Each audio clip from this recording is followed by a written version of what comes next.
Donc nous reprenons la suite du cours. Nous avons vu donc à l'instant les lettres iode, dont je rappelle qu'elles correspondent donc à une main. Le pictogramme primitif c'est une main, valeur numérique 10, ça va nous donner le iota en grec, ça va nous donner le i en latin. Nous avons ensuite vu la lettre kaf, qui correspond à la paume de la main. Le pictogramme est une paume de main, donc c'est une lettre qui parle de la réceptivité, de recevoir, et qui va donner donc le kappa en grec et la lettre K en latin. Ensuite le lamed, qui correspond à l'aiguillon, donc qui est une lettre qui nous parle de l'enseignement, de la direction, diriger l'enseignement, apprendre, faire apprendre. Donc l'aiguillon du berger qui dirige le troupeau et qui l'amène dans de verts pâturages. Donc ce lamed, cet aiguillon, donc on va le retrouver en grec avec la lettre lambda, donc on voit la même origine, lamed lambda, et qui va nous donner la lettre L latine. Ensuite on a vu le même qui est donc tout est lié, le même est lié donc à la maternité, la matrice. Ça va nous donner donc le M en latin et la lettre mu en grec.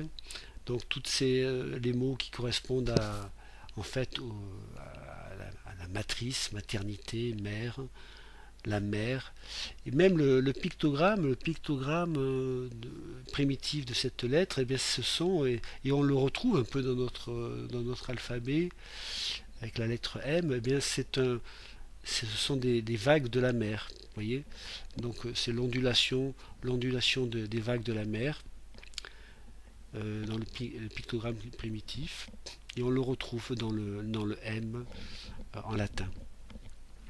Ensuite, on a vu la lettre Nun qui correspond donc c'est assez au poisson ou au serpent. En tout cas, c'est une lettre qui parle de l'inaccompli, quelque chose qui est inaccompli. Donc le poisson qui est dans les eaux de la mer et qui est le premier stade, je dirais le premier stade de l'animal, qui est encore dans l'inaccompli, qui est encore dans les eaux, dans la confusion des eaux, et qui est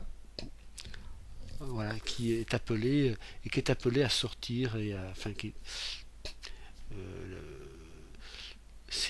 il y a une image derrière ça, une image de l'homme, je dirais qui est primitif, l'homme qui est encore dans la confusion et qui est appelé à passer dans le sec, dans la dimension de véritable homme à l'image de Dieu. C'est intéressant de voir que Jésus a pris des pêcheurs comme disciples, donc comme si vous allez être des pêcheurs d'hommes. Il voit l'humanité dans la confusion, dans les eaux de la confusion, et il va nous sortir de cette confusion. Alors, c'était la lettre Nun, ça. Peut-être une lettre très intéressante. Nous allons poursuivre avec la lettre Samer.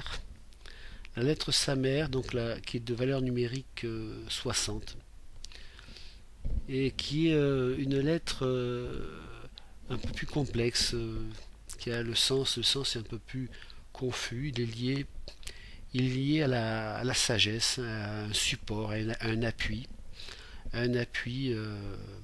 pour l'homme, et on le met souvent en rapport avec la tradition qui est un appui pour l'homme. Donc le Samer, lettre valeur numérique 60. Alors la lettre suivante, c'est le Ayin, alors qui me parle davantage en tout cas. Donc le Ayin, c'est valeur numérique 70, et donc c'est la matrice, je dirais l'origine de cette lettre-là, le pictogramme d'origine, c'est un œil. Ça parle, Ayin, c'est l'œil, c'est aussi la source, vous voyez. Donc l'œil, la source aussi, c'est cette lettre Aïn, donc ça parle de la source des profondeurs. Voilà, c'est que la source des profondeurs à l'intérieur de l'homme, et par le regard, par l'œil, on voit l'intérieur de l'homme. Donc le Aïn de valeur numérique 70, il est lié donc avec cette notion des profondeurs. La lettre qui suit, bon, on verra dans la suite des cours plus profondément les significations qu'il y a derrière ces lettres et des mots qui sont connectés à ces lettres. La lettre suivante est le P ou P.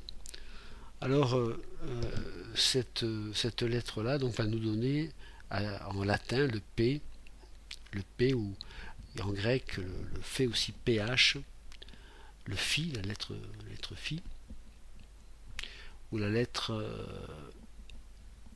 Pi aussi, plutôt la lettre Pi, qui va donner le P en latin.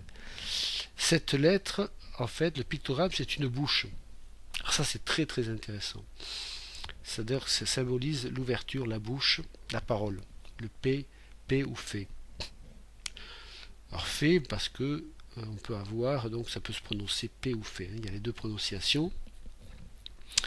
Et donc ça nous parle de la bouche, de l'ouverture. Vous voyez, alors là c'est très intéressant. On verra tous les mots qui correspondent à ça, qui utilisent cette lettre-là. C'est vraiment très riche. Par exemple, je prends un exemple. Le Aleph, le mot Aleph, donc la lettre Aleph, c'est aussi, on peut la traduire ainsi. Aleph, c'est Al et Fé qui suit pas, c'est-à-dire Aleph, Lamed et le Fé. Ça nous donne en fait Aleph, on pourrait le traduire par la parole de Dieu, la bouche de Dieu. Vous voyez, donc le Fé, Fé, c'est la bouche, l'ouverture, donc la parole qui va être donnée. Voilà, nous allons aborder une dernière lettre. Alors, la dernière lettre que nous allons voir dans ce cours est le Tsadé, de valeur numérique 90. Alors, le Tsadé, la symbolique, l'idéogramme primitif est une tête de harpon, parfois un hameçon, ou une tête de harpon. Et donc la signification principale de ce pictogramme, c'est le fait de harponner, d'attirer vers soi. Par exemple, le mot ombre, Tseal, va utiliser cette lettre-là. Et l'ombre, c'est justement ce qui suit l'homme en permanence. Voilà. Donc la valeur symbolique est 90. Et cette lettre-là est utilisée donc toujours en rapport avec le fait d'attirer vers soi. On le retrouve par exemple dans le mot soif, le désir, avoir besoin de boire, désirer quelque chose, avoir besoin vers soi de quelque chose. Tsama utilise cette lettre-là aussi. Et notamment une lettre très, très, très importante, très riche pour nous, c'est Sion.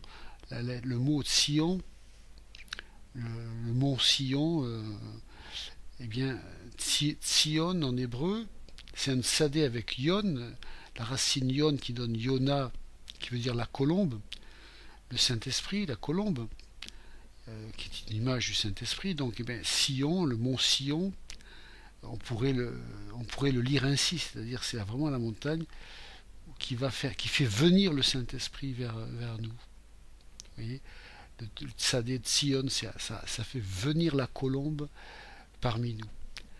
Voilà, donc c'était la dernière lettre de l'étude d'aujourd'hui. Que le Seigneur vous bénisse richement et à bientôt.